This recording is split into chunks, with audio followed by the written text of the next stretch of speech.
In nomine Patris et Filii et Spiritus Sancti.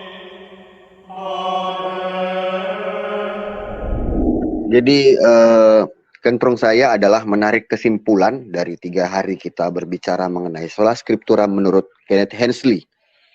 Ya, jadi karena ini yang saya paparkan, jadi kita sama-sama menarik kesimpulan bahwa satu, sola scriptura tidak alkitabiah, yang seperti dikatakan Kenneth Hensley, bahwa dibahas di dalam seri yang pertama itu mengenai apakah benar para rasul setelah meninggal gereja itu mati sehingga Alkitablah yang berotoritas menggantikan gereja yang berotoritas. Nah, ternyata sudah dibuktikan di seri pertama tidak seperti itu. Bahwa para rasul memiliki suksesinya atau penerusnya sehingga gereja itu tetap hidup sebagai pemenuhan dari janji Kristus yang mengatakan gereja tidak akan mati sampai akhir zaman, sampai kedatangan Yesus Kristus, karena alam maut pun tidak bisa mengporak-porandakannya atau mengambilnya. Lalu yang di seri kedua mengenai sola scriptura tidak bersejarah, itu pun jelas disampaikan oleh Kenneth Hensley bahwa di dalam ajaran mula-mula, gereja mula-mula atau gereja perdana, yaitu Katolik, ya mau dibantah seperti apa, itu Katolik, tidak ada ajaran tentang sola scriptura dan penerapannya. Ya, bukan saja mengajar, tapi penerapannya pun tidak ada.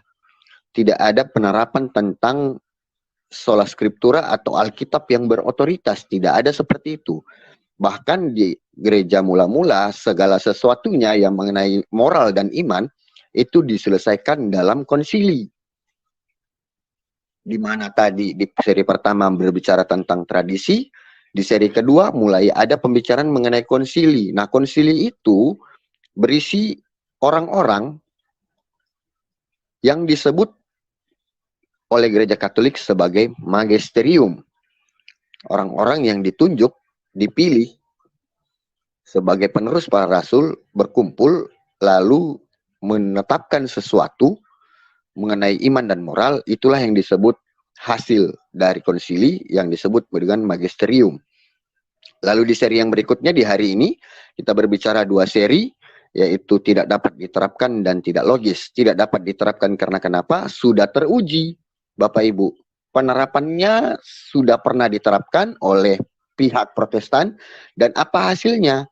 Hasilnya adalah perpecahan. Makanya itu tidak dikatakan tidak dapat diterapkan. Lalu tidak logis, karena tidak logisnya seperti ini, bahwa mereka mengklaim Alkitablah yang berotoritas, sementara ajaran yang lain itu tidak.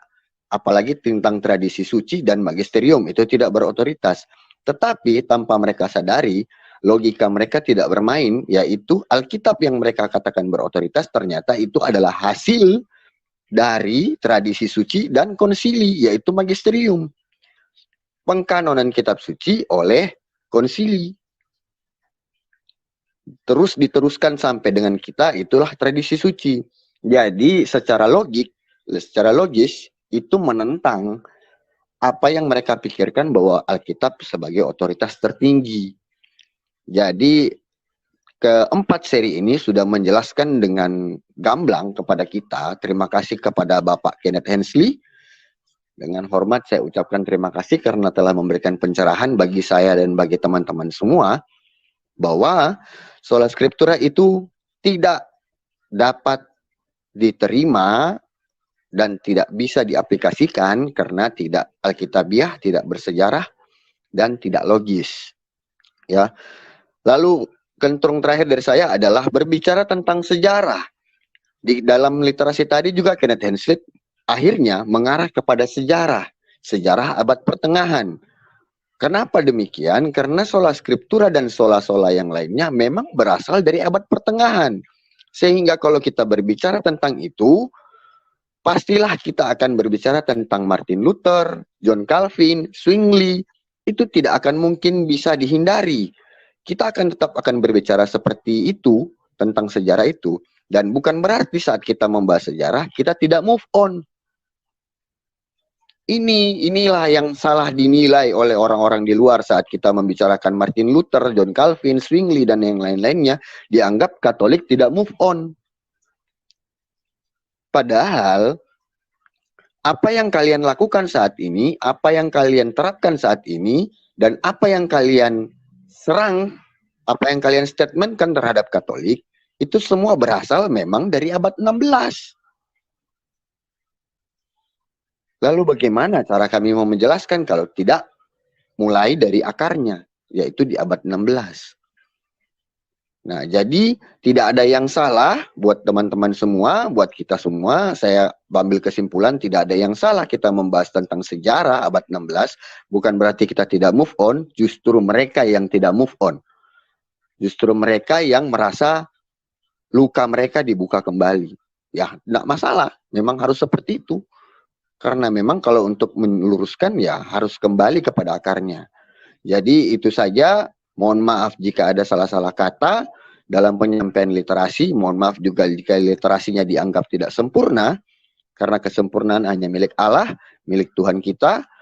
Kita semua hanyalah umat-umat yang sedang belajar. Umat-umat awam yang sedang belajar mengenal lebih dalam jalan manakah yang benar, jalan kebenaran itu.